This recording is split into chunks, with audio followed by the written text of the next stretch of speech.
Thank you for being here tonight. My name is Chanel Dixon, and I'm the Executive Director of Idaho Solutions. We appreciate you being here. Tonight we have several different groups here that are interested in promoting voter education and voter turnout. So we have Mormon Women for Ethical Government, and then we also have the Idaho League of Women Voters. So we appreciate them being here. And after the presentation tonight, if you didn't get a chance to go over there, please feel free to pick up some information, pick up swag. They have all the important election dates and everything there. So the other thing, before I forget, we use index cards at our events when you have questions, so when we do the Q&A, and Alex in the back has some cards, so if you didn't pick one up and you think you might have a question, please go ahead and raise your hand and she'll bring one around to you, and then later we'll just, when you've written out your question, you can just raise it in the air and somebody will come collect it from you. So throughout 2026, we're focusing on a variety of topics, but at each one we're having information from January through the primary election about voting in the primary and just helping people to make sure they're registered to vote. And so you'll see this at our next couple of events as well. April, I just want to give you a heads up on the next couple of events. So in April, it'll be all about our community getting back to more interaction, more personal interaction, and reminding us of the importance of that. So that event will actually be at Roper Auditorium at Twin Falls High School. It'll be on April 29th. And we will have a free food like pizza and soda starting at 6. And then at 7 o'clock, the actual event will start. And it's called More Social, Less Media. And Idaho Solutions, along with the Twin Falls School District and the Idaho State PTA, are sponsoring that event. And that will be just a great event for people of all ages. So we're also encouraging high school kids and, young kids to come, as well as adults. We'll have a number of speakers. It'll be set up if you're familiar with TED Talks, it'll be kind of a short series of little TED Talks. And then the keynote speaker will be psychiatrist Matt Larson, who is an expert in mental health in regards to our social media and online activities. And then on May 4th, we'll have Senior U.S. District Judge, Judge Windmill, and several of his law clerks here, and that will be back in the Herritt Center, and he will be speaking on religious freedom. So we are excited for both of those. But tonight, we're super thrilled about our presentation. Phil McGrane, our Idaho Secretary of State, is here. And I'm just going to give a brief introduction for those of you who don't know him, but I'm very grateful that he would come down from Boise and talk to us. He's a fourth-generation Idahoan, and he will often refer to himself as an elections nerd, and I think he has earned that title. That's his affectionate nickname. He started training poll workers back in 2005. And while attending law school, he clerked for the U.S. Election Assistance Commission and then went on to serve as both the chief deputy and then was elected to serve as the county clerk for Idaho's largest county. And he became Idaho's 28th Secretary of State in 2022. So please welcome Phil McGrane.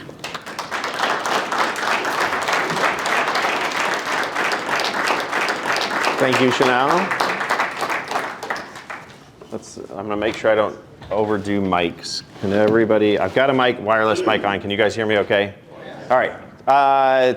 Thank you all for taking time to be here tonight. It really is a privilege to be here in Twin Falls. And in particular, the fact that you guys are here when it is so nice outside. I'm questioning some of your judgments. But it really is an honor. I do love, as Chanel mentioned, I do consider myself an elections nerd. I've been working in this space forever. I have a passion for voting, and I get to work with so many people in this space, which is awesome. I now feel like a dinosaur, and I'm not that old, but I started counting punch cards. So if you remember Florida and the hanging chad and the magnifying glass, that's where I got my start in this space. Thankfully, we've moved on since the punch card. But needless to say, elections are even more in the forefront today than maybe they've ever been. I have worked through presidential elections on multiple occasions. Just to give you a sense of it, just in 2024, the last presidential election, I worked 37 hours straight, just helping make sure all the votes got counted here throughout the entire state. That wasn't my first time doing a long day like that. And I've done everything else all the way down to my last in November for where I live. The only thing I got to vote on was my cemetery district commissioner, right? So, and you can imagine, and I was shocked when I voted though, because I actually knew one of the candidates, which I was personally surprised that I would know someone who would want to be cemetery district commissioner. One of the things I hope that we have the chance, I know there'll be the Q&A, but to have a dialogue, because I think it's more useful and interesting for you if I actually talk about the things that you're interested in. I always jokingly like to say that I could either bore you or entertain you for hours with elections information, because there really is so much of this. I know there's some familiar faces. Some of you may have seen me speak in other settings or other occasions, so some of the information I might share you've heard before, but I really want to be able to touch on what's happening here in the state of Idaho, what's happening nationally in the election space. Certainly since the 2020 election, there's been a lot of attention, and that's really where I spent a lot of my time. When I became Secretary of State, I knew that I would be very involved in Idaho's elections. That was why I sought to be Secretary of State. I've had a great working relationship with all the county clerks, having been the county clerk in Ada County, having been a part of the association, working with all my peers throughout the state. Stepping into the role, I really had a vision for how we could unite and make things just more similar across the entire state. I think that's one of the expectations I've heard from voters, is wanting to know that a ballot counted in Bonners Ferry or Bear Lake or Boise is being counted the exact same, and that we can all have confidence in the same way. And we've made great strides on that front. What has really surprised me, though, is just the level of activity I've had on the national stage. My son was recently debating with me on whether I had a second home in Washington, D.C. I do not. He is adamant, because of course, while we're having this debate, I had to tell him that I'm going to DC the next week, and he said, "See, you're making my point." And I've been really surprised. Like, we are having a moment where not only will I try to share information about why we should have confidence in Idaho's elections, but Idaho really is standing out on a national stage, and I get to participate in these conversations about how we can continue to make not just our elections better, but how we can make the nation's elections better. A year ago, roughly about this time, so it was in March last year, I was in Phoenix, Arizona. I was asked to come down and be a speaker to basically help Arizona count their ballots faster. I think universally, and I shared this with people in Arizona, like, people want you to hurry up. Like, it's not like the expectation of elections, regardless of what you guys think there and how you're doing it, there is a sense of frustration. You hear it not only from the president, but you can hear it from people far and wide. When it takes weeks to find out who won, that causes strain for everybody in the system. And so just the fact that someone from Idaho would be going to a major state like that in the space says a lot. And I think it's one of the cool things. Similarly, last April, I was invited by the House Administration Committee in Congress to come testify on the success that Idaho had during the 2024 election. I was one of 5 secretaries asked to do that. And I think, again, it highlights just the success that we're having. And some of that success, I'll talk about a little bit more, happened here in the Magic Valley. It was actually an event here, it was in Jerome, that caught the attention of Congress and brought me in. And so there's a lot of really cool things happening in this space. And I know there's a lot of interest. You wouldn't be here if you weren't interested in it. I see all the signage about voting. There's 61 days till the primary election, in case any of you are counting. I see 1 or 2 candidates in the room, so I'm sure they are. But I want to share a lot of it. And one of the cool things when I get to speak, often the question I'm asked is sharing PowerPoints. I do not have a PowerPoint. I'm not going to bore you with the PowerPoint. Any of the information I'm going to share with you tonight, you have at your fingertips. As you see up on the screen behind me, voteidaho.gov. Our office reimagined what voteidaho.gov can be, and we invest a ton of resources into this tool. really, it's meant to be the one-stop shop for voting information for Idahoans. So whether you live here in Twin Falls, whether you live in Jerome or Waihee County, or better yet, if you live in Bonners Ferry or anywhere else, all the information is here. And I'm proud, recently I was at the National Association of Counties. One of the things they asked us was to highlight this because it's become such a great resource for information. One of our recent successes, I'm not going to go into it much detail, but you can see it on the screen. Our office oversees candidate filing for all statewide office, legislative offices, others, but also we participated for the first time in helping all the local offices. And this was the first time that candidates could file online across the entire state. So everything from Senator Risch filed online, Governor Little filed online, and you go all the way down. I'm sure one or two of you in the room are precinct committee people, and you could also file online.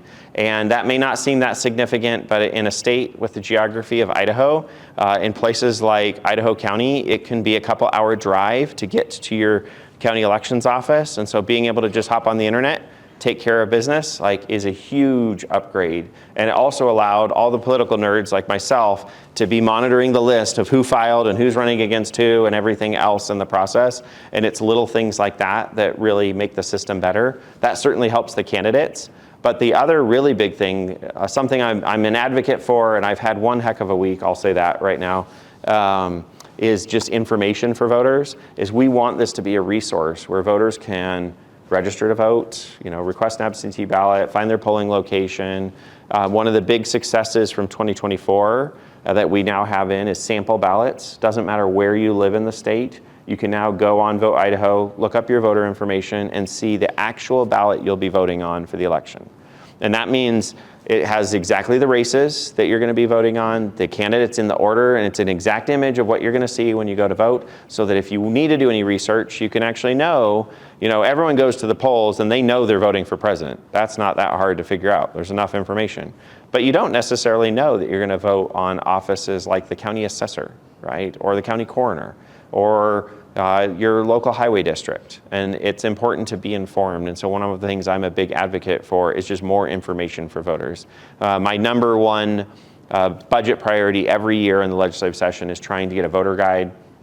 Most of what I call our feeder states have voter guides. I want to get more information out because I can relate to all of you, where it's like you go in to vote, going back to my cemetery district, I don't know who these people, I don't even know what this job is, let alone what these people are.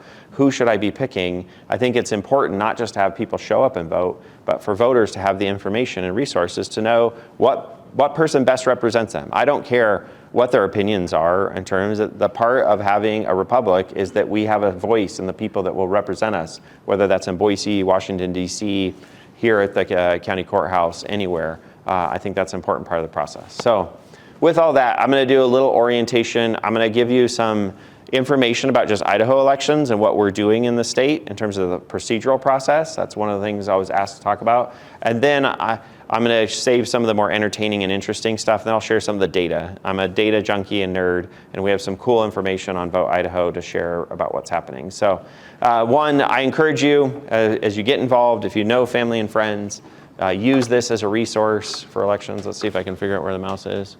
There we go. Let's get rid of this. So like I said, this is, if you, any of this stuff you can see, here's how we are. We're less than 61 days to the election. All the information here.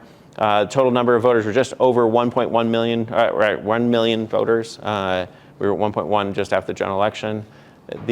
All the information's here. So one of the things I'm going to start with, though, is this.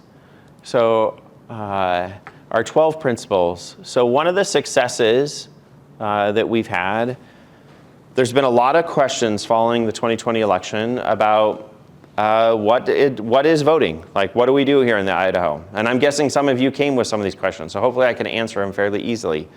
We did a cool event. So we had an election convening where we got people from all over the state together. When I say people, some of them were county clerks and people in the election space, but we had business leaders, So big business leaders, we had people from the realtors, we had media people all gather and talk about what we can be doing to answer the public's questions regarding elections. And one of the big things we came up with was our 12 principles here in the state of Idaho. And it was neat. We did a press conference where all 44 county clerks, so it was a bipartisan event, on the Capitol steps met and signed a letter before the last presidential election signing our commitment to Idaho voters. Because one of the things is there's expectations that come with this. And really the highlight is that voting should be easy, voting should be secure, and voting is accurate. These are the hallmarks. This is the expectations hopefully all of you have. And I always like to highlight why this is so important. In our office, one of our main goals is to build trust in government. It's not to build trust in the Secretary of State's office or just trust in the elections process, but truly build trust in government. And if you've heard or watched the news, trust in government is not at an all-time high. Heck, some of you are questioning that as a motive, as a approach. But part of what we do at the core of the work is I get to sit often as kind of the referee for the state. I sit in the middle of politics. And trust me, right now I'm feeling like I'm in the middle of politics because all the candidates, doesn't matter what side, what party, they all channel through our office, and we are the ones regulating campaign finance. We'll talk about that later.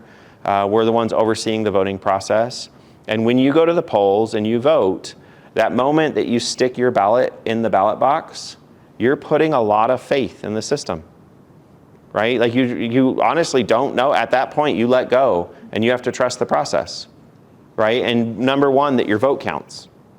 That your vote counts the same as everybody else's. And I think really important that at the end of the night, when we get the results, that the results are the accurate will of the community. That's part of a republic, is that we all select leaders and that we have faith, whether the person we wanted, who we voted for, won or not, that we understand that that person is the person who was elected by the majority of the community. That's really important, that no one is interfering with the election. No one's weighing in voting who shouldn't be. All this comes together, and it doesn't just build trust in elections. And I think a lot of times I go and answer questions, and a lot of what I'll talk about is why we should trust the process. But how your faith in that process is determines on whether you have faith in the person who's running the city, running the state, running the country, is all dependent on your confidence that that person was the chosen person. And so we've done a tremendous amount of work. I think Idaho is doing things well, but we continue to make improvements to the process. And so just to highlight a couple of things. So registering to vote here in Idaho, I think we're fortunate. You can go online and you can register to vote. In order to register to vote in the state of Idaho, you must provide proof of identification as well as proof of residency. Heck, recently with candidate filing, we've been answering some of those questions about residency. A few years back, we tightened up what there's specific requirements on the type of ID you can use or the type of residency documentation you can use so that we all can have confidence that when you prove you are who you say you are and you live where you say you live, that we can trust that. To use, you may be wondering, to register to vote online, we are linked directly with the driver's license information for ITD. So as you look yourself up, you have to provide your driver's license to use our online tools, and that's so that we can verify your information in real time as you're doing that. You can register to vote at your polls. I think we're unique. Many states you have to register well in advance of an election. We're very fortunate in Idaho that we don't have some of the burdens that other states. There's a call these days by a lot of states to make massive changes to the National Voter Registration Act, or it's often referred to as motor voter. Idaho is exempt from that because we have same-day registration. So if you moved and you forgot to update your registration, you're not barred from voting. You'll still have to bring your ID and you'll still have to bring your proof of residence, but if you bring those documents to the polls, you can update your registration and vote that day. That's a huge thing that provides access. We continue to provide more information to voters. As I highlighted earlier, we've got the voteidaho.gov. Also, we send out voting information. That's a debate right now in the legislature. Yesterday, the House decided not to fund me sending out a voter pamphlet. So I'm very actively involved in a debate with the legislature right now about voter information.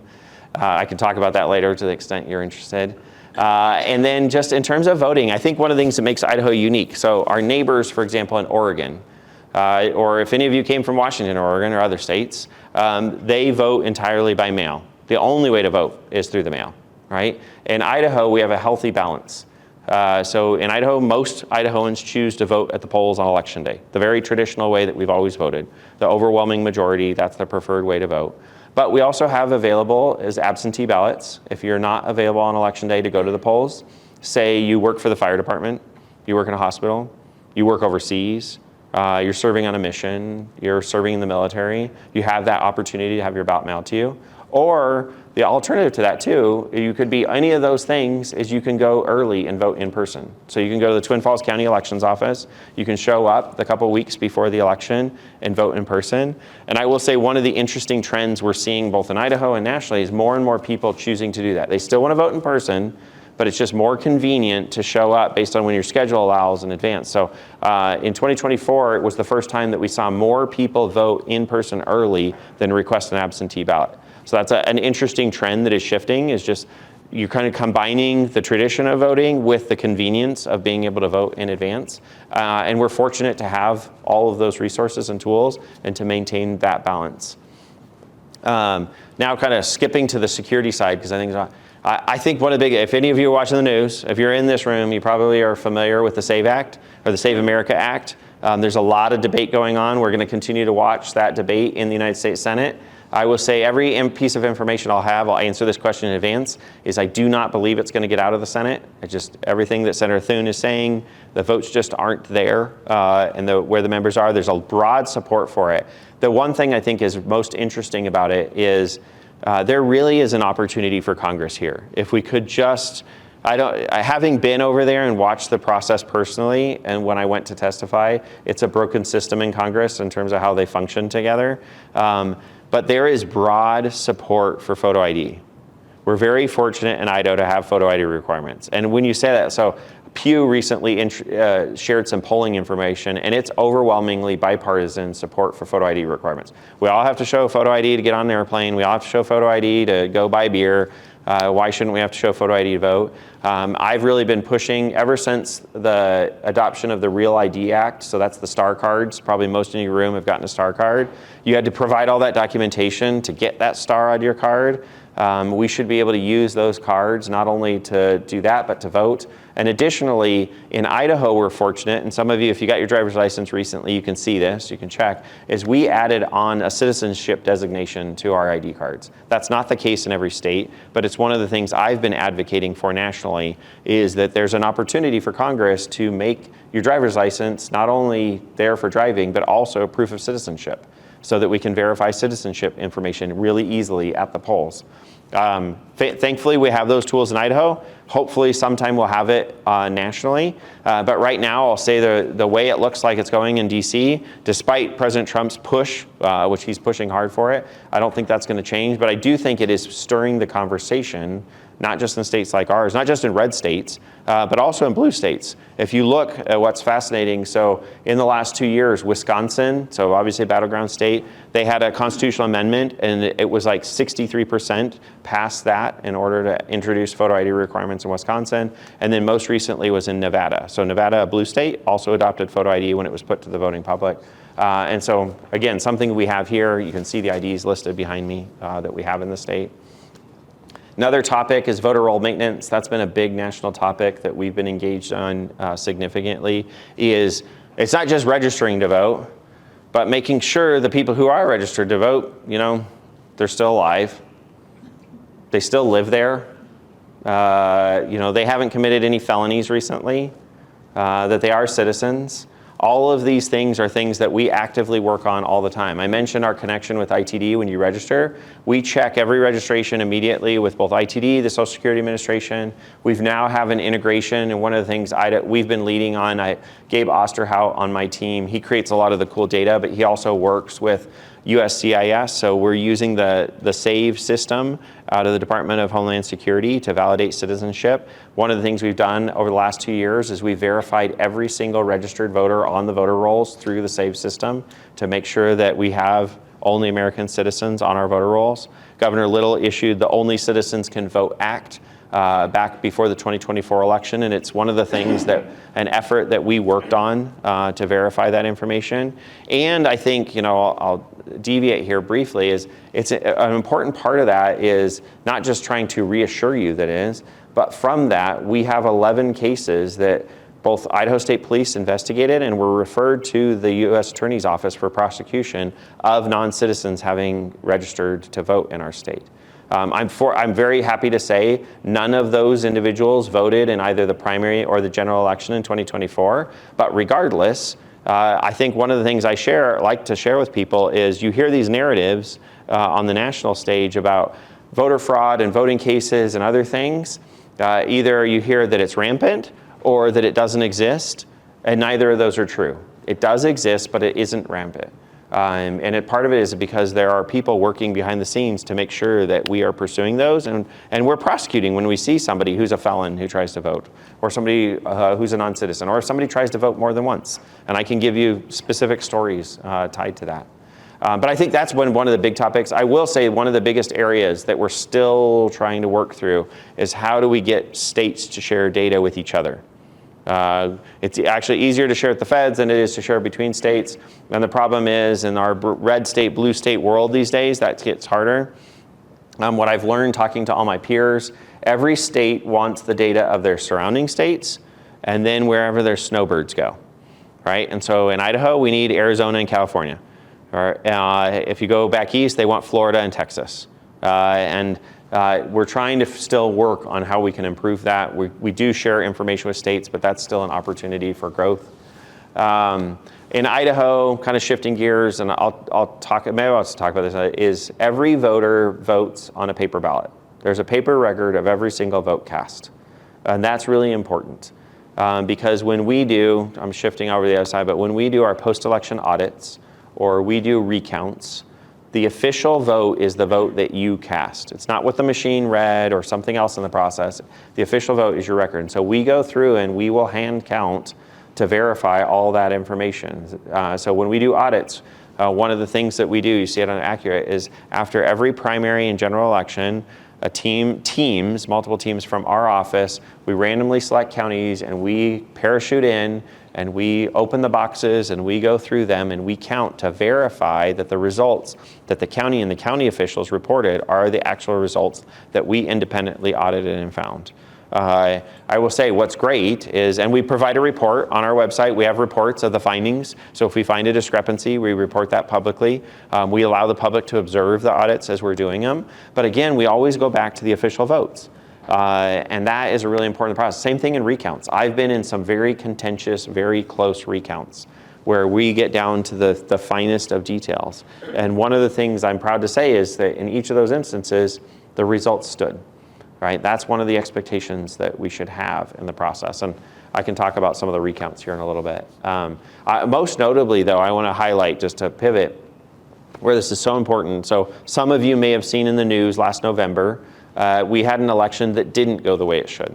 So in Elmore County, just down the road, so Mountain Home area, and really Glens Ferry was the epicenter of where the challenges were. Through some procedural errors on election night and how the staff was operating, almost 10% of the ballots didn't get counted on election day. That is massive, right? And unfortunately, it wasn't caught right away.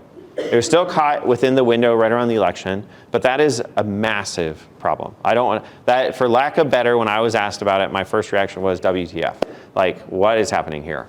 And I personally spent time in Elmore County, and one of the things that we did, my office, working with Attorney General Labrador and his team, we came in as the state, and first and foremost, we needed to find the ballots.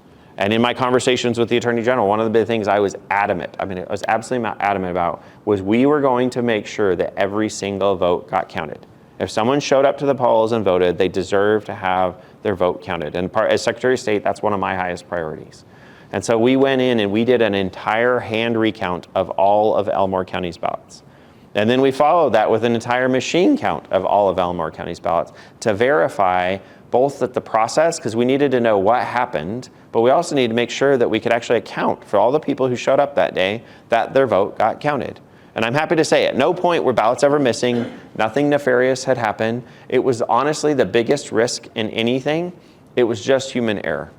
People made mistakes, and they didn't catch that they had made mistakes. And so it was important for us to go through and validate to make sure we got results, that the candidates at the end of the day could have confidence that they had won or lost, that the voters could have confidence that their votes were counted, and that we could have confidence that the equipment was used, everything was working the way it should.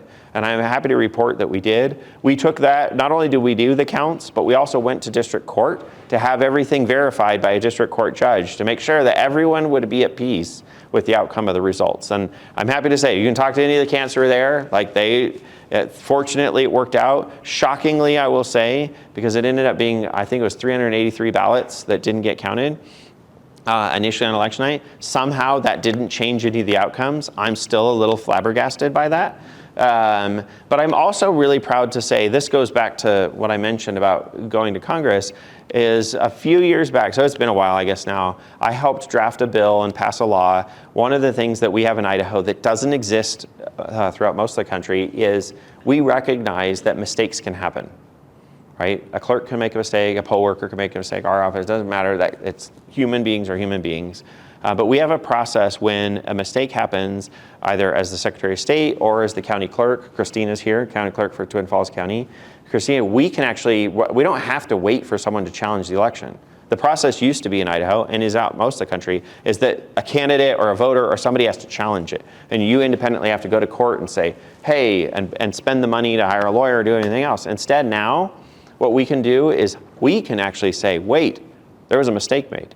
We think this mistake might impact the outcome of an election. And we can go before a judge and say, hey, judge, here's all the information here. Here's the mistake we made. Either can you determine that, nope, it wouldn't have changed the election. It wasn't big enough. It was a minor mistake. Or if this mistake is big enough, and call for a new election. And it was actually a small school board election in Jerome that caught the eye of Congress because a mistake was made. I think it was less than 50 votes cast in the election. But the mistake was big enough to change the votes in a really close race. And so we held a new election. And since then, I think we've exercised that at least 5 times since I've been Secretary of State, where we've called for new elections to allow the community to vote, to make sure that both their votes got counted and that the outcomes, that everyone could have confidence in the outcomes. I think that's a huge advantage to our process here in the state. Obviously it aided us here in Elmore County as well. A few other things I'll touch on. I'm just going to click through these things. And again, I'm happy to answer questions about any of them later. Signature verification. This may surprise you. Right now we have some petitions going around the state. There's some major petitions being circulated right now. What may shock you is 100% of the signatures get verified by the county clerk's offices. And yes, I see Valerie nodding. She's like, oh yeah. And mind you, the threshold is 64,000 right now to get on the ballot.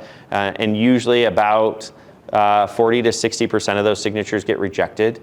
Usually it's not because of the signature, it's usually because someone's not registered to vote, they put the wrong address, they don't live in the right district. There's a myriad of reasons that they can get rejected. But the same thing, and more importantly, is for absentee ballots. Whenever somebody votes by absentee, one of the things, when you return the absentee ballot, you have to sign an affidavit on the ballot that you are the person voting, that you're voting your own ballot. And so through our system that our office oversees, all the counties use our statewide voter registration system. You can easily access the signature on someone's voter registration card and the signature on their driver's license. And you can do a comparison. Heck, you can hover. I showed this to Attorney General Labrador. He had a bunch of questions recently. So we pulled up the petitions and I showed him how you could overlay the signatures from one over the signature and the image on the absentee or on the petition to verify the information. Our office provides training for all the election officials throughout the state. We have law enforcement come in and provide signature verification training.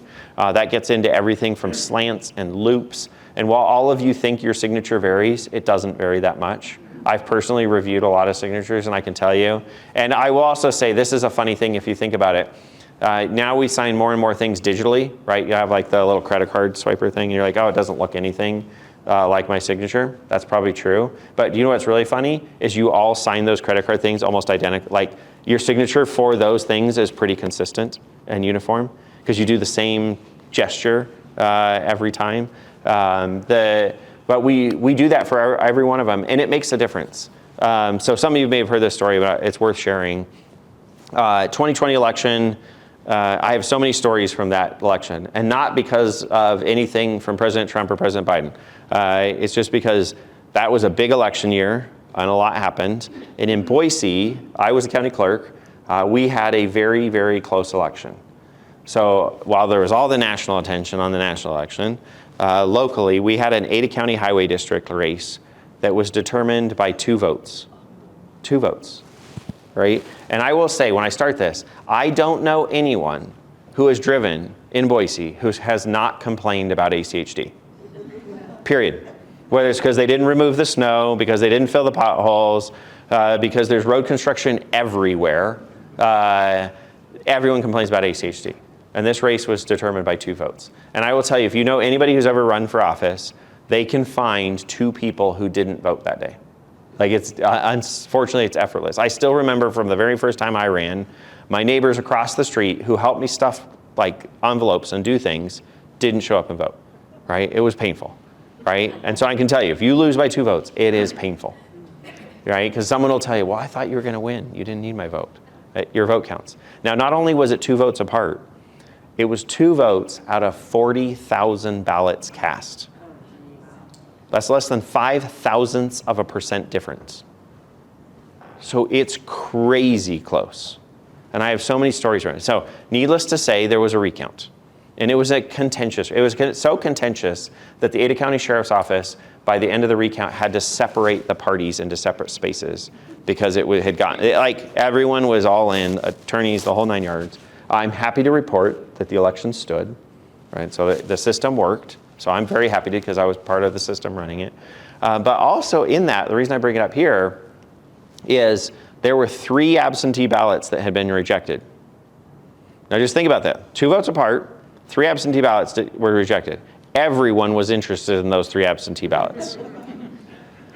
2 of them were relatively easy for everyone to dismiss. So one of them, the wrong person signed, right? And so this is one of the things where you check the signatures, like sometimes the most common problem with absentees is people forget to sign.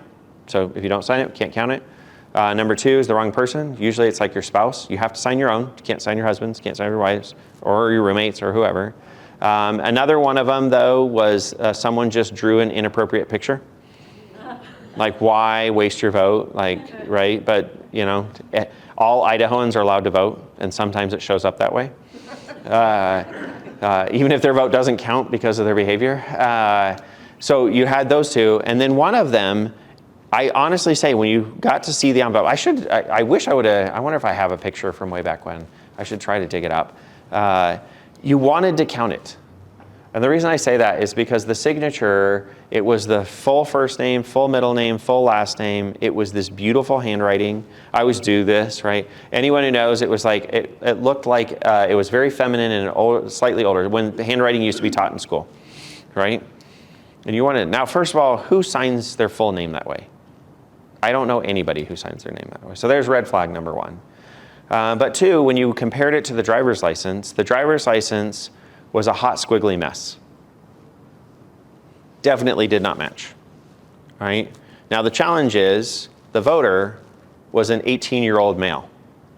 Which of those sounds more likely, right? The driver's license clearly was his signature.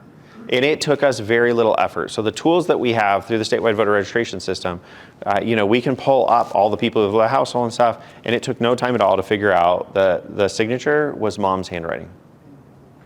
And sure enough, like, it was one of the cases referred to the Ada County Sheriff's Office, and both son and mom got to talk to the Sheriff's Office, and we pursued it. It's right. Doesn't matter that you're related, you still only get to vote once, right? And that's an important part of this process. And it shows too that we have the tools to be able to do this work. I think, you know, when I met with the Attorney General recently, like, he was surprised at the level and the sophistication behind the scenes that we have that we can verify this information. It's also what helps us, so through the statewide voter registration system, like, one of the things that happens, if somebody votes here in Twin Falls County, and this wouldn't have been long ago, because we have same-day registration, say they vote here in Twin Falls County and they drive to Meridian, right? Or heck, drive to Jerome. It wouldn't even be that hard, right? And they try to vote there and they pull out their documentation. Our system will catch that happened. If someone puts an absentee ballot in a drop box and then tries to go vote in person, we will be able to stop one of those ballots from being counted, because we have the tools to be able to verify statewide the information as it's happening and to catch that. Speaking of voting systems, we do use machines throughout the state, not everywhere in the state. Idaho is one of the few states where we still have hand counting that happens at the local level, so not far from here. So if you just go north a little bit to Fairfield, there's less than 350 registered voters in Camas County. Needless to say, it doesn't take a lot to count Camas County. They're not the ones holding us up at night, but overwhelmingly the machines that we use. And one of the things is we actually have a prohibition. It's something that we added. They've never been connected to the internet, but we have a law prohibiting those machines from ever. None of the counting equipment, whether it's at the county office, whether it's at the polls, anywhere else, none of the counting equipment can ever be connected to the internet. One of the safest and easiest ways to keep our system secure is to just cut the cord. And so even when can be annoying for a few of you on election night when you're wanting to get results. In order for the county to share those results publicly, they have to pull the information from that system and take it to a public network to be able to upload and share that information. That's part of our security. One of the big profiles in our office, in the Secretary of State's office, is I have a dedicated cybersecurity team just to keeping our elections safe. Elections are considered right up there with the power grid in terms of security. And I will share, just interestingly enough, in the last week, we have faced direct attacks from Iran and partners for Iran. This is part of warfare, this year. Iran's always been a threat in the election space, as well as China and Russia and others. But as we're in a conflict right now, that has heightened the profile because one of the ways to try and get back is to meddle with our election system. And so we have a dedicated team to not just protecting the Secretary of State's office, but we actually have people who travel around to all the counties to provide support and resources for cybersecurity at the county level as well. But again, despite all those best efforts, the simplest solution is don't plug it in. All right, and it's always hard. In some of our more rural areas of the state, one of the biggest challenges is getting the internet to those parts. So nationally, I've spoken with the director of CISA, so it's part of Homeland Security. It's the Cybersecurity Infrastructure Security Agency. Say that 3 times fast. But I always like to highlight not areas like Twin Falls. You guys live in a great area. That you've got the resources. Heck, you've got a Raising Cane's. I didn't even know that you had that here. You've got lots of resources. But I always like to highlight Custer County. So Chalice is the county seat for Custer County. I was at an event where Laura Baker, the county clerk up there, she was just lamenting that their IT guy had just quit. And in Custer County, when you say the IT guy quits, that means the guy from the high school kid who sets up the email just quit. He decided to go to college. And the challenge is, so Custer County has 4,200 people, and it's 4,100 square miles. Or maybe I got that backwards. I think it's 4,100 people and it's 4,200 square miles. So that means there's a square mile per person. And if you live in Custer County, that's how you like it. Like, we all know that. And the challenge is the nearest real true IT professionals is actually here in Twin Falls. Either that or Boise. So it's a multiple hour drive to be able to even get the resources. And while there's an effort to connect broadband to communities like this, and you think about it, you guys understand this.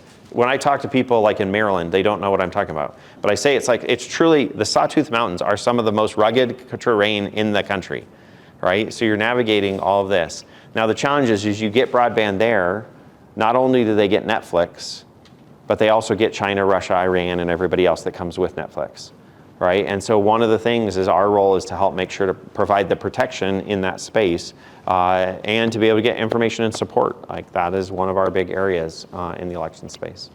All right, I'll click through this. Hopefully it's at least interesting in terms of voting system testing. So all of our election equipment goes through, there's national, federal certification. So the voting equipment, when we're talking about the voting systems, again, not only are they not connected to the internet, but they go through extensive testing on a national stage. And then one of the things I've added, Dan Lee in our office, his job is just to test voting equipment. That's all he does. And he gets into what software version they're using. We can tell you each county not only what equipment are they using, what software they're using, what certification did it go through, to make sure that not only can someone not hack it, but also to make sure that when it counts the votes, it accurately counts the votes. We get into the weeds in terms of testing that to make sure that all that equipment is testing. So the county can't choose to even use equipment until that equipment has already been certified and tested and gone through the ringer to make sure that it works. And then on top of that, one of the things we do is public testing, so public logic and accuracy testing. Before every single election and equipment's going to be used, there's testing that the county is required to do, and they're also required to allow the candidates and the public to be able to come in and watch the testing. And I will say, post-2020, we've had more interest with people showing up, whether it's to the audits or to the logic and accuracy tests, to verify that a vote for Donald Trump goes to Donald Trump, a vote for Kamala Harris goes to Kamala Harris. Doesn't matter what race it is, but making sure that that system is accurate. Transparency is one of the really big things in this space. A really cool thing, this is not statewide, but Ada County, Trent Triple, he's the county clerk there, launched really one of the first in the nation ever, what they call their ballot verifier. They have a tool online where, because of all the questions, they actually now post an image for every single ballot cast. And they post a record of how the machine read that ballot. So we have people who've gone through and they can look to verify what I see this ballot as the squiggles. That's what the machine saw, and if they want to comb through, and one of the big successes Trent likes to highlight is there was a really close, this is insane, but there was a really close race and very contentious race for a sewer district seat in Eagle. Yeah, process that for a second. But it was a really close race. It was within the margin, so if a race is within 5 votes or 0.1%, it's free to have it recounted. The candidates can request it to be recounted because it's just so close. And oddly, the person who lost in that really close race, Trent said, before you decide to do it, we'll do it if we have to, can you look at the ballot verifier? And the candidate just went through, it was a small enough race, the candidate went through all the ballots and like, nope, I tallied it, that the results are right. And so the candidate's like, no, I'm good. Which is a huge success that we can be that transparent. Trent likes to call it radical transparency.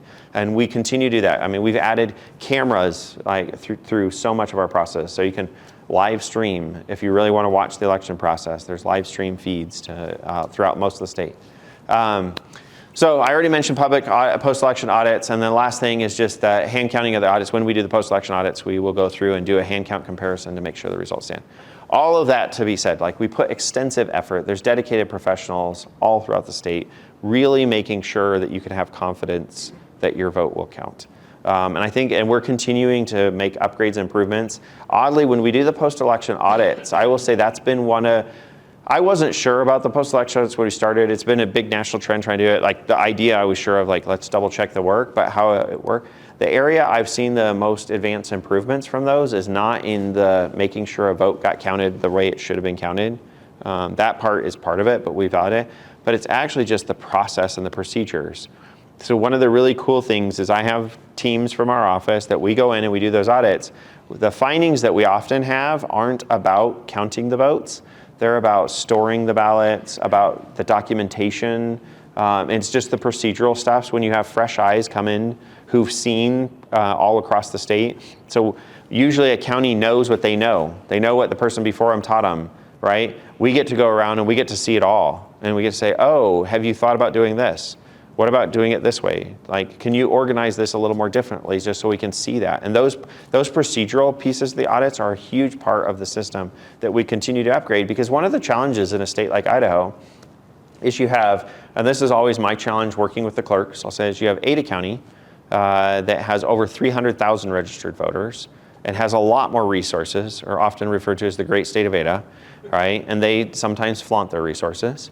And then you have Camas County with their 350 voters and like way more land than Ada County has, right? Or Clark County also has less than 350 voters, right? And you're trying to balance those resources because some of the same challenges are still true, and you have a lot of counties in between.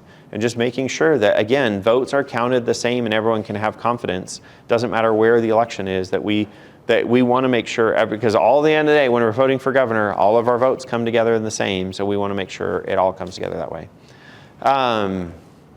I don't know, you want to handle questions at the end? Okay, fair enough, we'll do that. All right, if you have any questions about the elections process, there's nothing I'm not willing to speak about, I'll tell you that. Now I'm going to get to the fun stuff. All right, so one of the things in terms of Vote Idaho, I'm going to give you a quick tour. We got all our voting information here, so if you want to know about what are the requirements, what sort of ID can you use, what residency requirements, you need to register your vote here. If you need to update your registration, you can do it here. If you need, there's a lot of stuff going on. You can also look up your voter record, see your sample ballot, all that information's here. Here, this was one of the big improvements, is combining all the election results. So whether you want election results locally, you want to see them throughout the state, you can find that information here. I'm going to come back to this. If you're interested in the initiatives or constitutional amendments, we do have 2 constitutional amendments you'll be voting on this November. One is about giving the legislature authority on regulation of what drugs can be legalized or not. And then the other one is about making English the official language for the state of Idaho. So if you want to know more about that, you can find it here. Here's more information about our audits. Here's where you can find those reports about what's working, not working, our 12 principles. If it's kind of too late to run for office right now, but if you wanted to, here's all the information. The campaign finance portal, one of the things our office oversees is just sunshine and transparency. I'll touch on money and politics here in a minute, but one of the things is all of the candidates, so whether it's local candidates, statewide candidates, they have to report all the money that's going into this space, and we'll talk about what that looks like. But they do it through here, so you can actually look up right now, who's donating to who, where the money's traveling, and now that we're getting into the final stretches for the primary election, a lot more money is going to start pouring in. Our office regulates that, and we monitor it, and we work with the counties. The counties do all the local regulation for the county seats and local races, but it's all through the Secretary of State's website and provided that information. We manage over 4,000 campaign finance accounts through this page, so a lot goes into it. And then there's just other resources. But where the fun stuff is, so this is where it goes. Under election info and results, so if you want to follow it later, we have our data and dashboards page. And this is where we get lots of fun attention. This is where we share all the cool stuff. So Gabe geeks out and he gets to share all the trends and what's happening in the state. So I'll give you, I've shared some of this here in the area before, but I'll give you the nickel version of a little bit. Here is a snapshot of the registered voters in Idaho. So if you didn't know, Idaho is a very Republican state. That's to say that it's a very Republican state and it's getting more Republican by the hour. You saw that Raising Cane's. Raising Cane's, I don't know who's bringing it. If the Republicans from California are bringing Raising Cane's or Raising Cane's bringing the Republicans, but I have another map that shows that's what's happening. So 62% of registered voters are registered Republican. And to highlight that, because I'm not going to go too far into the weeds here, what's wild is I've been Secretary of State not even a full term, so I'm not even 4 years, I'm like 3.5 years in, not even quite. That number started at 57% when I took office. So that is a huge, statistically a massive leap. We're seeing this migration of people, and that's compared to 12% of registered Democrats. So there's twice as many unaffiliated voters as there are registered Democrats in the state. Now, mind you, those unaffiliated voters lean kind of left of center. They're more Democratic leaning in the state, but you can kind of see the makeup. The map is exactly what you think. It's just the intensity. So you actually see southeastern Idaho is where the greatest intensity is. Blaine County, so Sun Valley, that's the county you're looking at in the middle that you're like, what is that? That's Blaine. But you can kind of see here, you can look at the state in a variety of ways through this too. So any of the candidates, so you can see it by legislative district. My favorite is to look at it by city. It's worth noting 2/3 of Idaho is federal land. No one lives there. So this is what it actually looks like, where the people are. And the size of the dot represents the number of people, the color, the intensity, all the things that you might think. You can see it by gender, all this. And here you can, if you want to, let's see. Let's go to Murtaugh. Here's what it looks like, the 446 people in Murtaugh and how they're affiliated. I'm going to go back to the county level because it's just fun. We also have it I see, healthy representation by the ladies in the room. One of the consistent things I see is women outvote men. I always say if you had to fight for the right, you're more likely to use it. It's worth noting Idaho was the 4th state to recognize women's suffrage. So we were a leader in that field. And then this is just fun too. If you want to see where all the universities in Idaho are, just click on the age. Years ago, I wrote an op-ed, it was a long time ago, but saying that young people don't vote. And I defined young people as anyone under 60. And that was because it wasn't until 60 and above that more than 50% of the voting age population had shown up and voted in that general election. So you can see, this is the trend, and here you get to see where the age, the colors go to this, and yes, there's a university somewhere near all of that color. So a lot of information here, but I'm going to go back. I could share, so I think I don't want to give lip service to any of it. There's a couple things. So I'm going to briefly touch on, for those of you who haven't seen it, I'm not going to do the full service, but this is one of the things that gotten the most attention from our office is this map here. No, this is not the results of the election. This is what President Trump asked the results of the election to be, but it's not.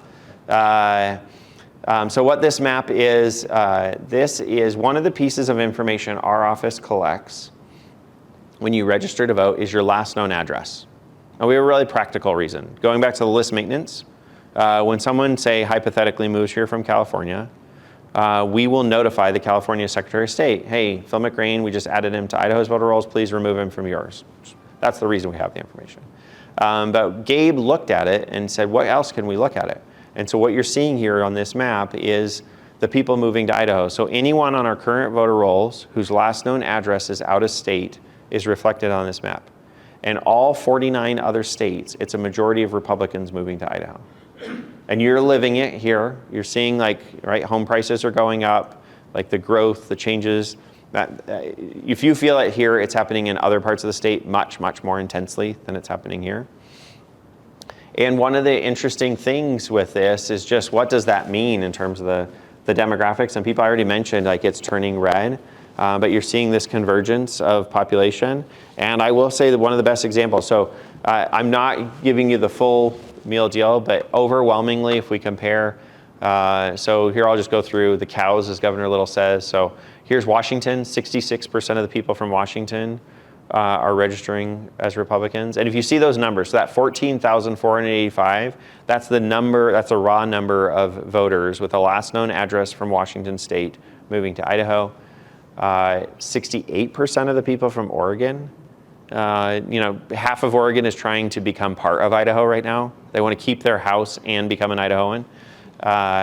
But here's the crazy one when you look at the raw numbers, right? And so you look at California.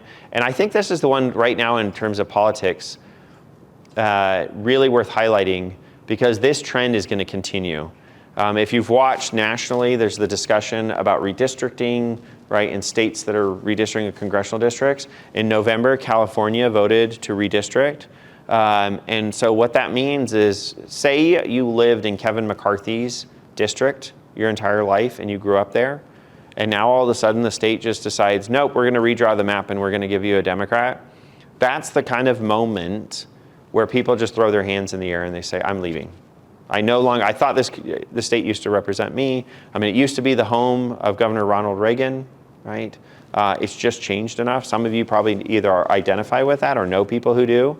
And so you pack up and you come. And Idaho happens to be one of the states that is receiving way more Californians than the others. One of the things I'm looking towards in the future to continue this narrative is we already know, so in the last census, Idaho was just shy of getting another congressional district. We're right on the cusp. It was Utah and then Idaho who didn't get an extra seat.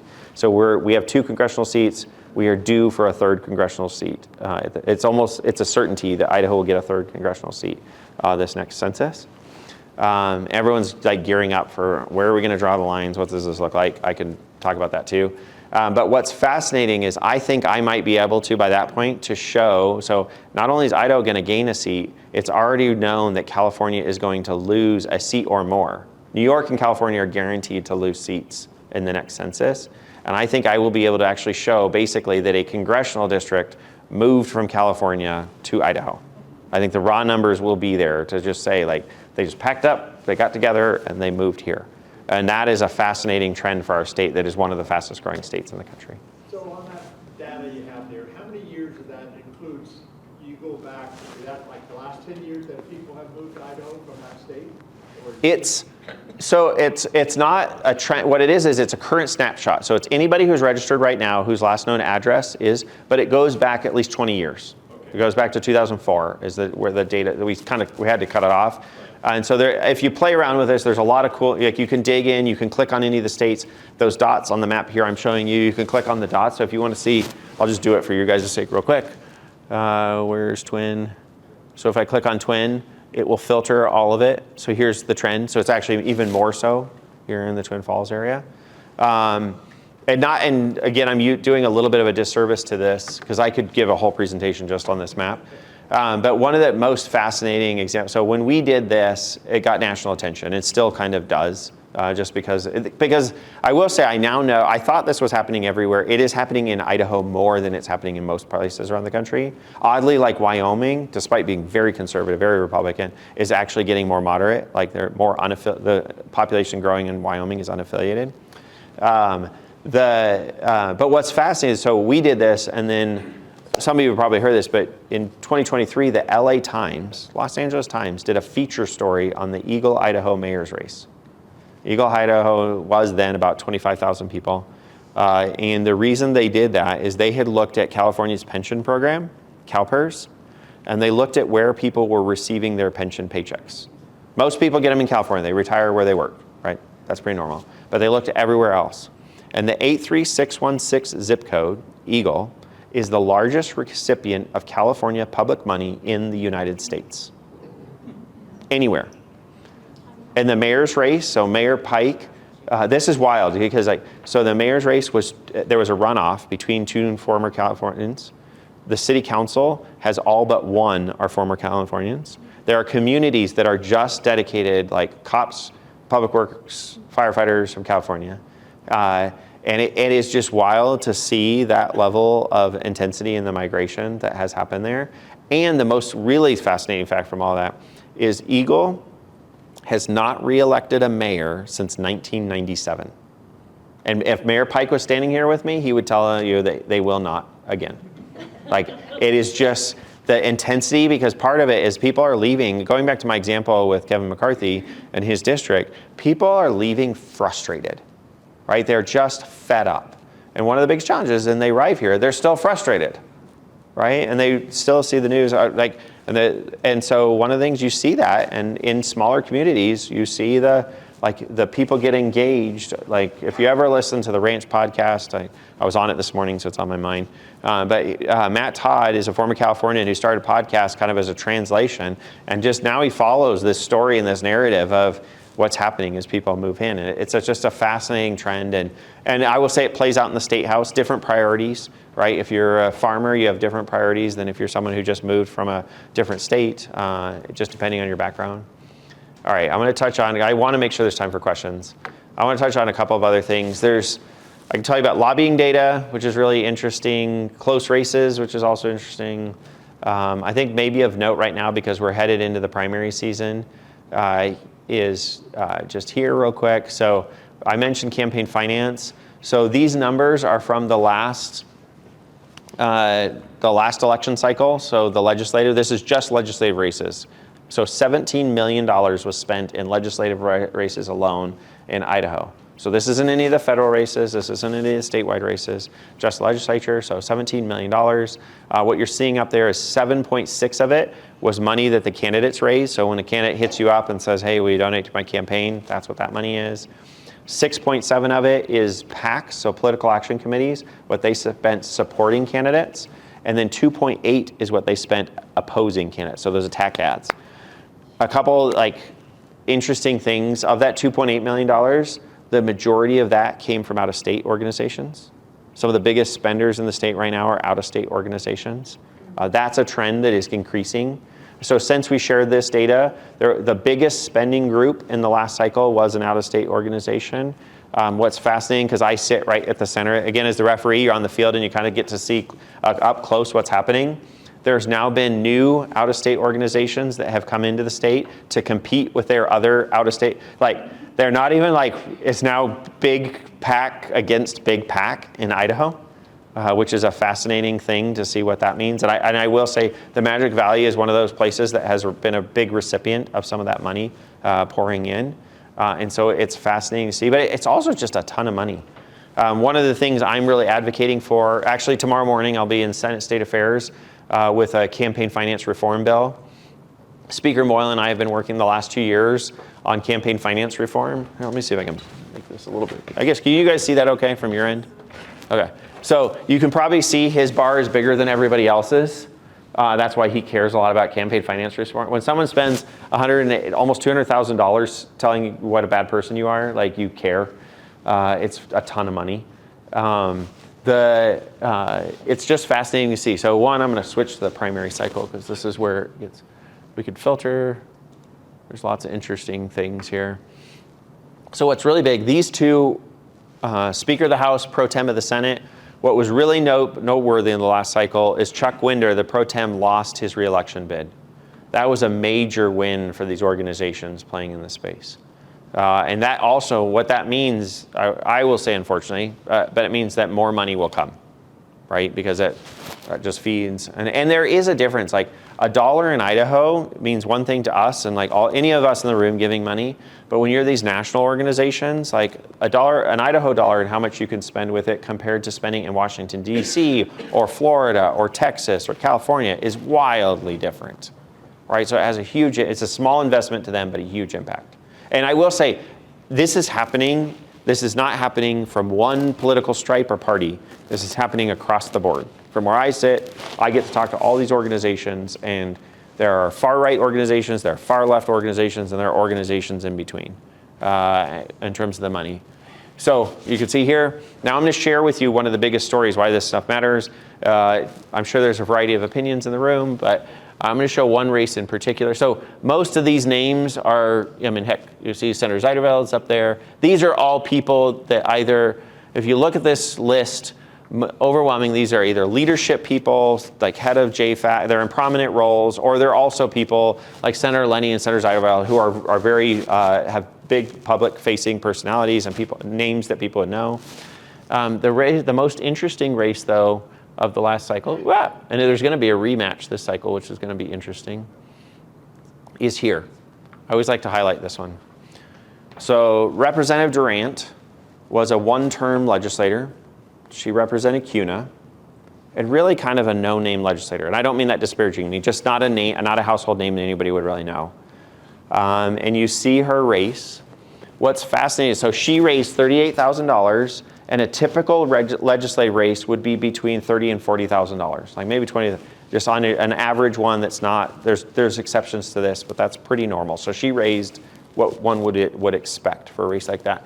$23,000 was spent supporting her, and then $97,000 was spent against her. And as someone who worked on my staff said, there's like, you can only take on so much water. And mind you, she was beat by now Representative Chris Bruce. $2,700. Politically, they're different, but they're not hugely different. I mean, Melissa Durant's, her husband's a farmer. Like, it's what it was. It all boiled down to one vote: school choice. All right, a national organization not based in Idaho, the Federation for Children, spent $97,000 against her. This race had nothing to do with Representative Bruce. Right. And unfortunately, I've shared this information, and it is burned into a lot of people. My favorite thing is both Melissa Durant and Chris Bruce will tell me every time I present this, they get text messages. Because like people are like, oh my gosh, I can't believe what, like, oh, Phil was talking again. But it is a fascinating story about the influence of money. And this is a relatively new trend.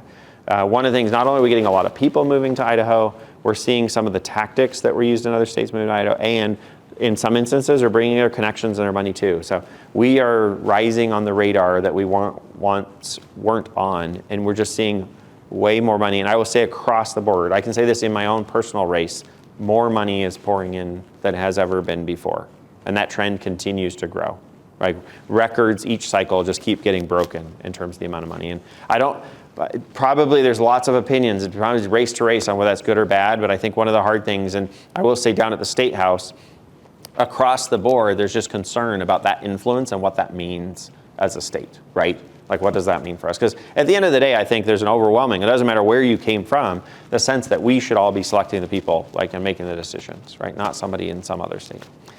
All right, I want to make sure there's time for questions. So let's do that, because I could geek out all night long. I really could. So I think there's cards. I don't know how this works. If we need to, I can free will it. So, do people have cards? I see cards. Someone want to grab cards? Honestly, I'll take questions. I don't. So a couple of weeks ago, we talked about how you could improve the site, and one of them was to refresh without it going blank and having to start over. Have you worked on that? On the candidate list? Yeah. I know they are working. We made a bunch of, like on the candidate list as you're scrolling, we made, mind you, that process for online candidate filing this was the first time we've ever done it. I will show one of the cool things Gabe did related to this. So if you're there's the list of candidates, but also Gabe created maps. So this first link here, if you want to see like the people who registered, but if if you're interested in the Republican races, here's a map you can hover over. So if we go down here, you can see the races, like what the matchups look like around the state. The number, like you can look at the candidates, the matchups by district. And I will share real quick, if we go back one, this right here is really interesting. So these are, the dots represent each competitive races only and how close the races were. So if you look, so if you're down here, Jordan Redmond, he like demolished, as Gabe said, the person he beat had to like try to lose this bad. So if you're at the bottom, you were trying to lose. If you're at the top, you were trying to win. And you can see the closest races. And what's really fun, I'll do it really fast, is let's say, so let's assume we have 100 people in the room.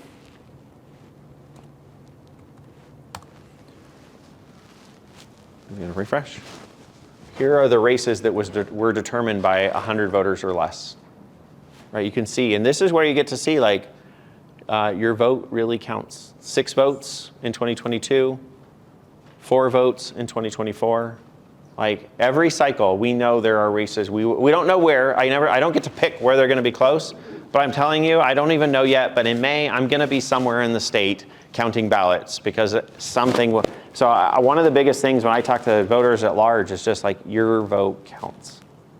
If you're in one of these places, your vote really makes a difference. Yeah. Okay. Let's see. I'm going to try that. Per the SAVE Act, why does the federal government need our data? These are 2 different things to confuse, like in terms of so there's the SAVE Act, which is requiring documentary proof of citizenship and voter ID and adjusting things on mail. That's one of the things. And then there's also the federal government and data. So as I mentioned already, in terms of voter roll maintenance, we work closely with our partners at DHS, so through USCIS to verify information. There's a tool that is used. So driver's license data, they also use it. When you get your driver's license, they ping the federal government to verify citizenship information. We do that as well with voting information now, and we work that. There's also an effort, so the Department of Justice has been making requests of all of the states for voter roll information.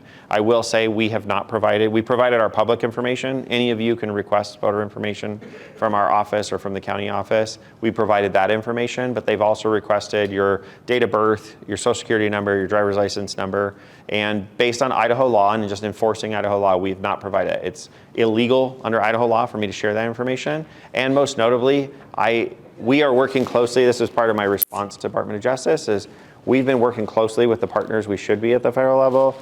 They haven't articulated a reason why we should be sharing that data with the Department of Justice, and so we haven't. I've worked closely with the Attorney General on this issue.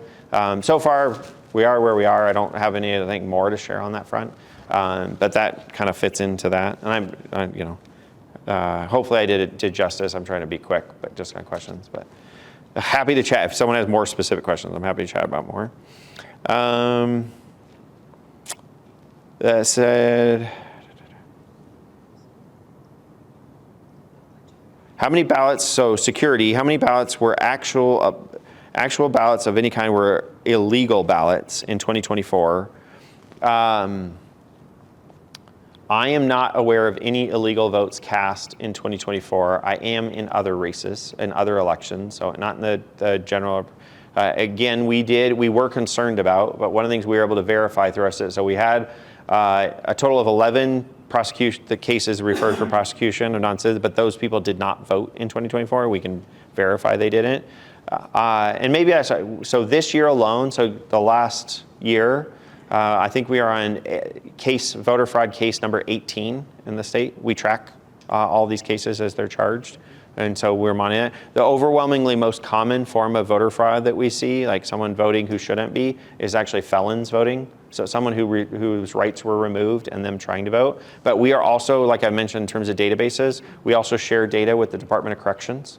That's one of the many data sources that we also share data with Vital Statistics to make sure when someone's dead, we go through on a regular basis and remove dead people from the voter rolls. I'm not sure. There's a question about the breakdown in terms of the total votes, GOP, independent. I guess the best reference are some of these maps that I've shared. You can go to our site and you can dig through and see the different makeup of different communities in terms of registered voters. We also, if you're really interested at a granular level, we have our voter vault. So there, in terms of getting public voter information about the breakdown, the actual details, you can actually purchase access to the voter vault, and you can go download all sorts. You can self-service, filter requests.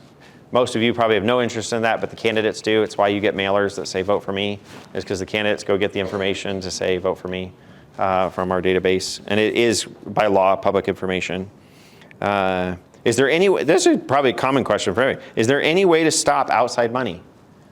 The short answer is no. Like one of the biggest, this isn't unique to Idaho, this is happening around the country. Typically all the big money happens at the federal level. Federal races are getting insanely expensive. It's just now what we're seeing, we're experiencing it, but so are other states. And this question is happening in a lot of states right now. It's now trickling down to more local politics, some of this big money. There was a really interesting article recently that I read. It was about the influence of billionaires. So going back 20 years ago, billionaires accounted for like 0.3% of political donations. In 2024, they accounted for 19% of political donations nationally, right? And we've seen it. We've seen billionaires invest. So Proposition 1 last cycle, ranked choice voting, there was $5 million from some billionaires that came into the state. And so we're seeing that. We're not seeing it as much as other states are seeing it, but we're seeing it. The challenge is the United States Supreme Court under Citizens United has ruled that money is a form of political speech, and it's protected speech. So yes, states have tried to come up with creative ways to do it. And Idaho, in part of our campaign finance reforms, we can't stop the money, but what we can do is add more visibility and transparency so that there's more reporting and it can be more public who is spending that money, where that money is coming from. So there's been a real push to make it more transparent. Doesn't matter whether it's in-state, out-of-state, that you should be able to know, and our office should be able to provide the information about what the source is. So you can't just anonymously try to give money, you know. And we already have reporting requirements, but we're trying to enhance those reporting requirements significantly. Yeah, do you want to add to that? Just a quick thing to add to that. Is that real time, or is that just from past elections? Can we watch how the money's coming in? Yeah, your question is, can we watch it in real time? Yes, it's not like real time, but somebody was asking a question right when I walked in. There's 48 hours. So if someone receives $1,000 or more, they have to report it within 48 hours. And with the law that I'm trying to pass, we actually increase that to 24 hours when you get really close to an election. Right? We're trying to add more frequency so that you can know in real time what's happening. And I will share just anecdotally. I mean, my race for Secretary of State was extremely competitive last time when I ran. And I will say, like an interesting just part of my personal story and narrative, it was always going to be a competitive race. We knew that. All of us who were involved knew that going into it. It was a very competitive state race until about the last 3 weeks. And in the last 3 weeks, all of a sudden, it became a national race. And I will say, for me personally, it felt all of a sudden like I was a pawn. Because all of a sudden, there were like attack ads, like all of a sudden one day, $130,000 was spent on TV ads against me. And when someone does that in one day, you're like, oh, trust me, that's a pucker up moment. And to add to the surreal nature is I'm trying to figure out what's happening, who's doing what, and like all the things that you like watch in politics and on TV at the statewide level, we play it, you know, with a lot more money in the space.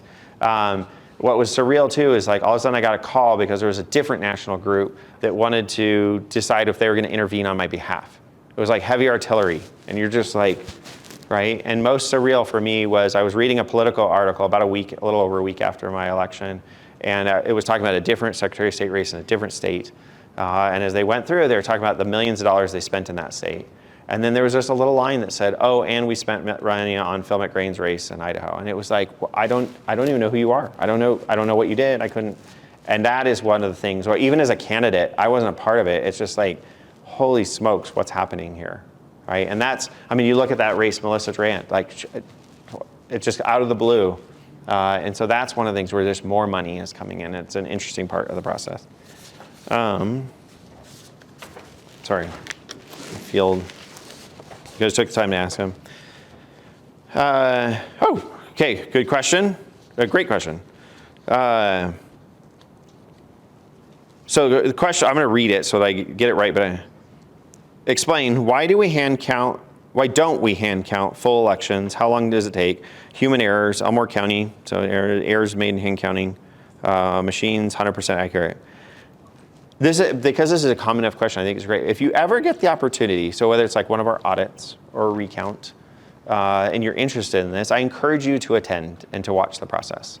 One of the things that will happen, so Brian Kane, he used to work at the Attorney General's office, he always say that every candidate needs to go through a recount. I disagree, because recounts are painful. But one of the things you will walk away with is just a heightened confidence in the process and the level of scrutiny and detail. Not just goes into recounts, but into elections, because you get to see it. And when we do hand counts, you have a team of 4 people. So you have 2 people independently reading the ballot for the results, and you have 2 people keeping tally books. And this is just to ensure that there's double checks throughout that process. And if you watch that, you will walk away saying like, oh my gosh, that has to be like the best way to do it. Because now a couple of challenges come with that. Yes, it can feel that way when you're doing it. But first and foremost, all of us can probably think of 4 people that we trust who are good enough at staying focused and keeping track to be able to do that, right? The challenge goes, I see some of you like, no, I don't know 4 people that I trust. Well, that's a different problem, right? The challenge becomes when you go from 4 to 8 to 16 to 32 to 64, like as you scale this up, it gets dramatically more complicated really, really quickly. And people make mistakes. Human error is one of the biggest risks. Elmore County, it wasn't the machines. The machines read the ballots properly. It was just errors, the machine operator making the mistakes. And when we did the hand count, the hand counters made mistakes in Elmore County as well. We had to catch our own mistakes. We had some of the best trained people in the state for this purpose going in, counting 3,000 ballots. And 3,000 ballots, it still took all day long to count 3,000 ballots. And the people who were there loved it. Because there were questionable votes when you do hand counts, when you do most people, everyone in this room, I have confidence, will follow directions and fill in the oval. Not everybody does that, right? People do all sorts of bizarre things. And one of my favorite, there's a photo on Idaho Ed News of the Elmore recount situation where they show me there's a discrepancy, a vote that was questionable. Not only did we have to make a determination on it, but I went to the audience, just like you, and shared it with everyone so that they could understand the level of detail that we have to make determinations, because not everyone follows directions. And you're like, is this a vote? Isn't this a vote? Because in Idaho, one of the things we try to do is always go with voter intent. Is it clear what the voter intended? That's the vote that should count. And I will say every system has its vulnerabilities. I mentioned the machines, right? We don't connect to the internet because that is one of the risks with the machines. We do all the testing because we do the logic and accuracy testing because we need to make sure that the operators are operating them. It's part of why we do the post-election audits. It doesn't matter what system it is. We have to know what its vulnerabilities are and make sure we take additional steps and precautions. And hand counting has its vulnerabilities too. Number one is just mistakes. If you ever got to watch like on the national news, like in Arizona when they're doing it, one of the hardest things is you just picture doing these counts when you're doing it on scale, is when you hear Donald Trump's name 400 times and then it's interrupted once by Kamala Harris, it's easy to just skip past because it becomes so boring and exhausting and rote after a while. And this happens in our counts. And when you think of a ballot, when we do a recount, you're only counting one race. You're putting the Trump ballots here, the Biden ballots here. But when we're actually counting the ballots here, we don't just vote, or we're not just counting president, we're counting president, members of Congress, county officials, state officials, local officials, ballot questions. It gets really complicated really, really fast. And we've seen that. And Elmore County was a perfect example of us going through that. And I will say a final note too, a story I'd love to share is in Multnomah County in Oregon. So they do all the absentees, right? So they're opening absentee. They had an election worker who was really interested in a local race. I think it was a county sheriff's race. And so they were looking for the ballots where someone hadn't marked them. And as you go down the ballot, we call it ballot fatigue. Like most people vote for president, and as the ballot gets longer, people drop off. All right, going back to one of my stories before, that I just have to share it because it's one of my reasons I advocate for voting information. That ACHD race I talked about, that 2-vote race, The most fascinating thing out of it was not what I shared about the absentees. It was of those two votes apart, of the 40,000 ballots cast, when we did that recount, 10,000 people skipped that race. These are people who voted that day. They were at the polls with a pen and a ballot in their hand, didn't know who to vote for, and they skipped it.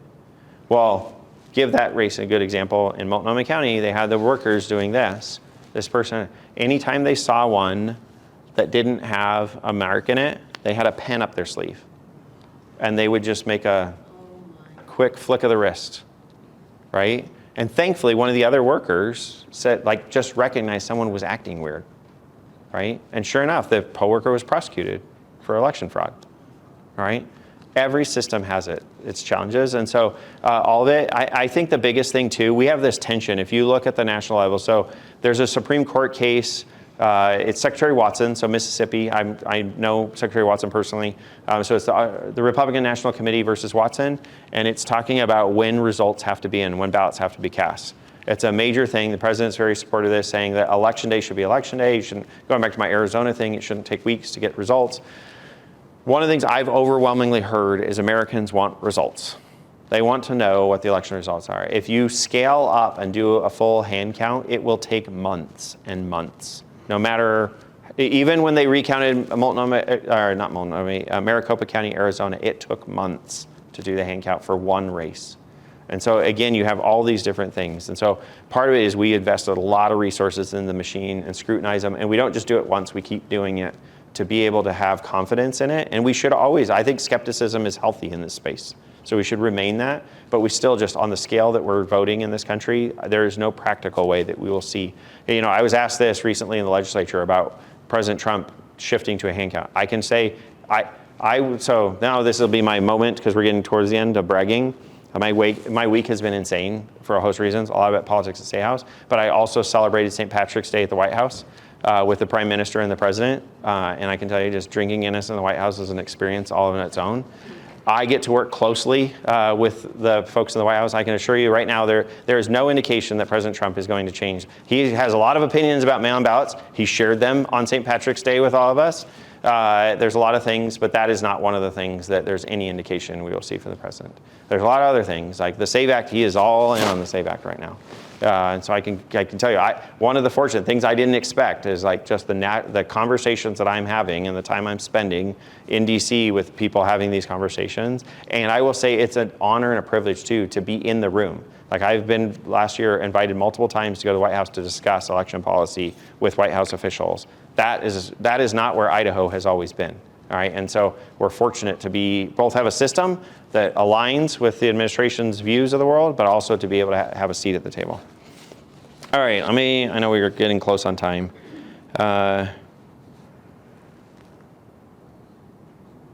If election day registration would go away, would we then have provisional ballots? If, in essence, yes.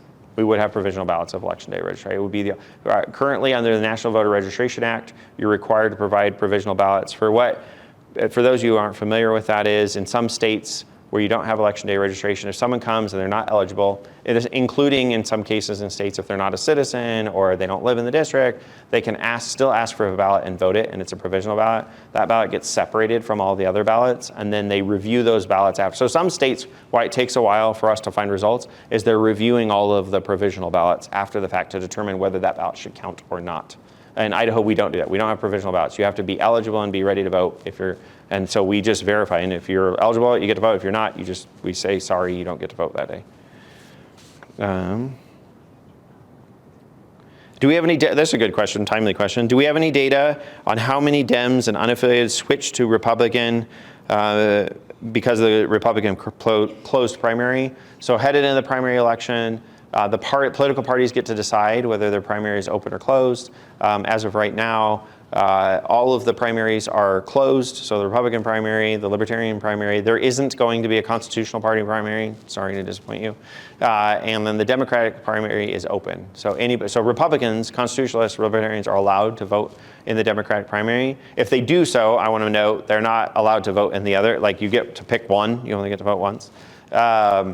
And the question is, because it's such a Republican state, as the maps I showed earlier, people switching, it does happen. That's part of, there's a court case on this. But I will say it doesn't happen anywhere near the volume people think it does.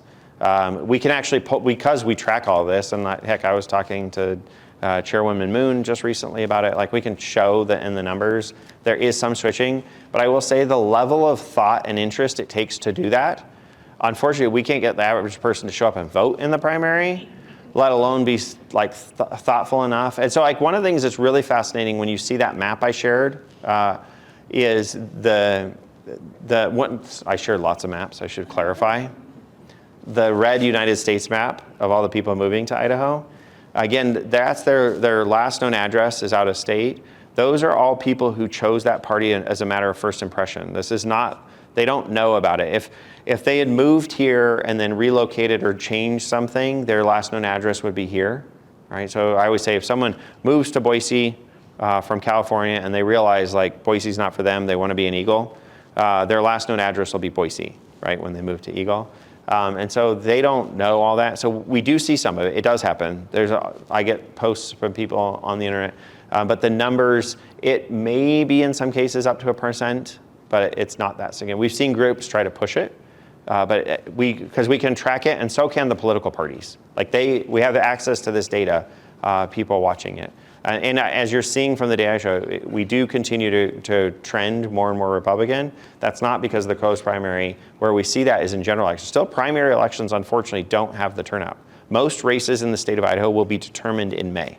May is a really important election, May 19th. Encourage people to vote in it. But unfortunately, more people are going to show up. More than twice as many people will show up in November as will show up in May. And that's throughout the state, even though, and this is true not just in the Republican primary, this is also true in the Democratic primary. I happen to live in District 19, it's the most Democratic district in the state. I don't live in that part of it, but I live in the foothills.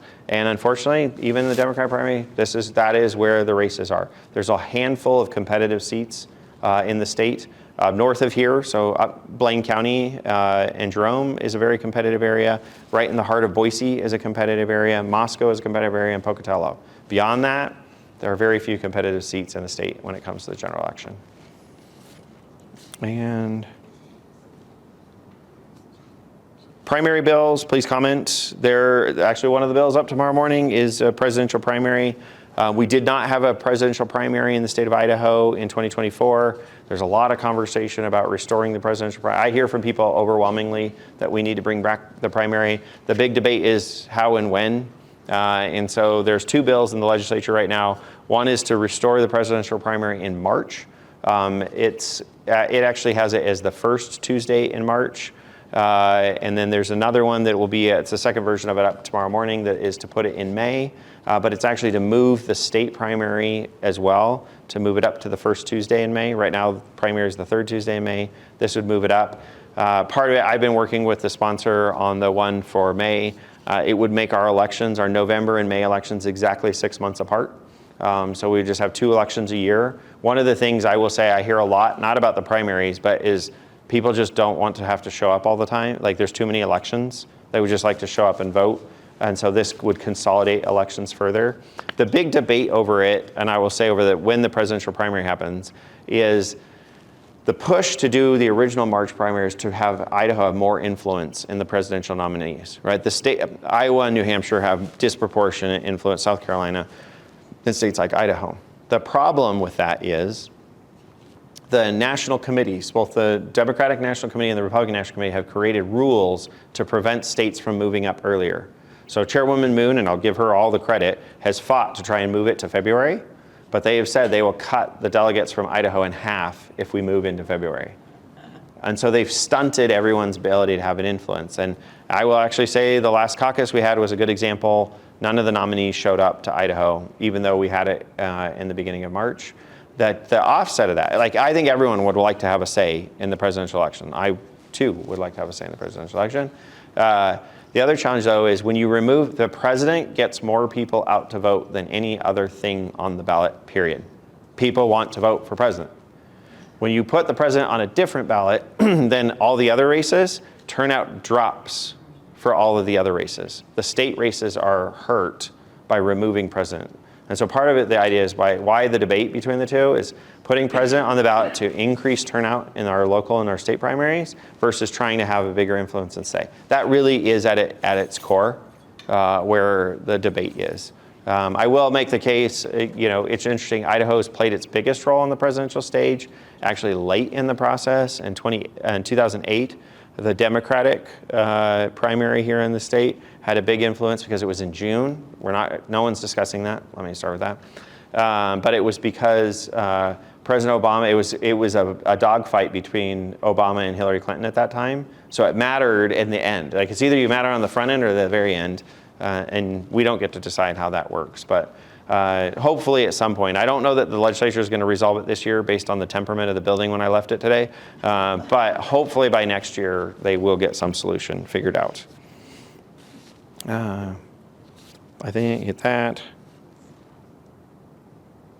The question here's to Idaho Freedom Action has been doing a lot of attack mailers. Are they a legal group? Yes. Idaho Freedom Action is a political action committee that files and reports. I would say one of the hardest things that I see in this space, there's another one that talks about, it says MVLA, the Magic Valley Liberty Alliance. I know these groups because, again, I sit as a referee in this space. The thing that we see the most when it comes to campaign finance and violations, and this is hard for people, is the big money. Not only do they have a lot of money to send attack mailers, text messages, and all of that, and Idaho Freedom Action is kind of up there, but they're not the big money. There's much bigger groups than them. The big money, they also hire sophisticated lawyers, and they work hard to stay in compliance. Like at last primary, I remember being on a phone call with the top spender in the state, their compliance lawyer, and they were like, we were discussing and debating them, making sure they file and report all their money and do everything. They're, yes, we know. And they're like, yes, we will report just as we have to. And according to our calculations, we still have 23 hours. I mean, they knew the lines to the T, and they will use it to, like, they're paying people they have enough money to spend those attack. So we actually don't find or see as much trouble with the big organizations, even though the big organizations are the ones who frustrate everyone the most. The ones that we actually see, and early on, I will say, Magic Valley Liberty is organizations where, like, this is a highly regulated space in terms of political money and speech. And one of the things is just our office as our first goal is not to fine or get after anybody. We want to help people comply. We just did a training this week for candidates, all the new candidates, to help them make sure they were reporting and they had the tools and resources. We do that for the PACs too, as we want to help people be in compliance. And it's the smaller organizations who don't have high-priced lawyers for helping them figure out, that come in, like, run into things and they don't put the paid for by, or they don't report timely, or other things. And we try really hard. Like, our first goal is actually to help, just the purpose of the Sunshine Laws is to provide transparency and sunshine. It's not to penalize people. It's to provide voters with the information about who's spending money, regardless of the political stripe or interests. And so we work really hard to provide all that data and show the information so that people can make informed decisions, or like the local media can report on it, and we'll continue to be able to work. So if anybody's in the space too, we're very happy to assist people. And often we'll end up with organizations where we may start off because someone filed a complaint, but later we work up a good working relationship to help manage and make sure that they're reporting timely and everything else. Yeah. Can you show the chart from the past of us? The I remember one of your presentations you showed probably, yeah, it's the same one. Actually, I'll show you two quick things and we can wrap up. So top spending PACs was the question. So two things. I'm going to show you some crazy data real quick. This will be my last thing. Sorry, just in terms of time. So here's the big PAC. So the gray bars are out-of-state organizations. The blue bars are in-state organizations. So you see, I mean, head-to-head, there's two big ones that stand out up here. And look how quickly it like drops down, right? So you see this trend. You guys can look at the names. All right. You will notice education-themed organizations. School choice has been a major issue. All right, now this, I'm not going to do this justice. The other area that you guys wouldn't see, but I also regulate lobbyists in the building. And so for 2025, we'll do this. We'll update this soon for this year. $2.5 million was spent influencing legislators and people and executive officials, overwhelmingly legislators. But and so a couple cool things. Here we get to see spending throughout the legislative session. You'll notice March is when the money starts to come in. Like,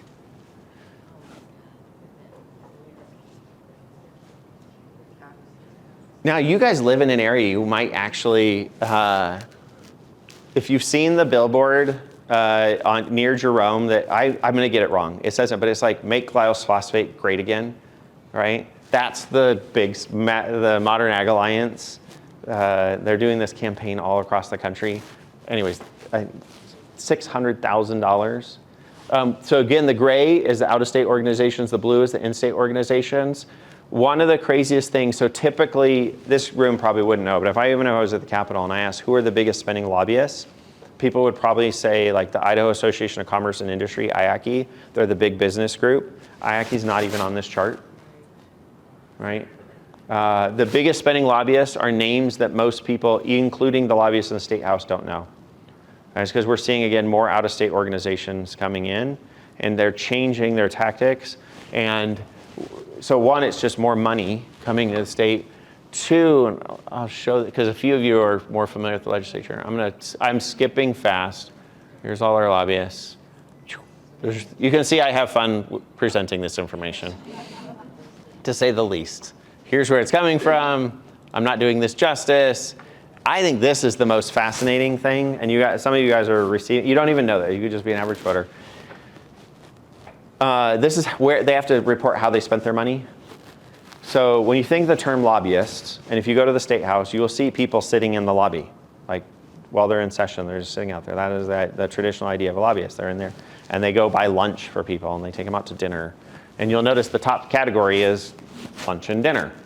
Right? But you'll notice the in-state lobbyists overwhelmingly spend their money on lunch and dinner.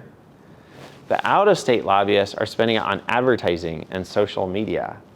And so you're getting text messages, or you're seeing your Facebook feed, like, thank Senator so-and-so for XYZ, or tell Representative so-and-so to vote yes or vote no on something.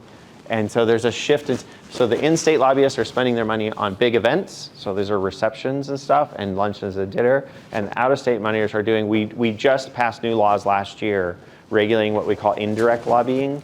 And what indirect lobbying is it's when, instead of going to the legislator and asking for them to support something or trying to earn their vote on an issue, instead they're going to you, the electorate, and asking you to call your legislator or to put pressure. They're using the electorate as pressure on their legislators to influence their votes. And that is a big shift in the space. And we're going to continue to see some of that. So anyways, I got lots of cool stuff. Thank you very much for the time. I appreciate you guys. Yeah, thank you for the interest and time. It's great to chat with all of you guys. And most importantly, don't forget to vote.